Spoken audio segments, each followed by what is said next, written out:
सामाजिक, आर्थिक, राजकीय, सांस्कृतिक घडामोडींसाठी पाहत राहा GR महाराष्ट्र। बातम्या अमरावतीवरून। अमरावती जिल्ह्यात चांदूर रेल्वे येथे डाळ मिलला भीषण आग। चांदूर रेल्वे लगतच्या मीरा इंडस्ट्रीजमध्ये डाळ मिल कंपनीत पहाटे अचानक आग लागली।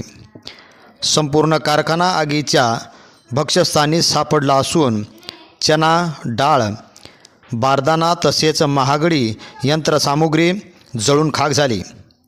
प्राथमिक अंदाजे लाखो रुपयांचे नुकसान झाल्याचे सांगितले जात आहे।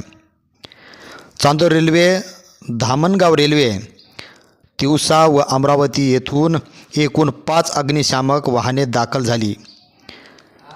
आग आटोक्यात आणण्यासाठी जोरदार प्रयत्न सुरू आहेत।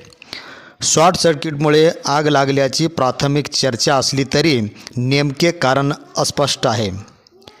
दुर्दैवाने जीवितहानी टळली। आगीच्या कारणांचा तपास सुरू आहे।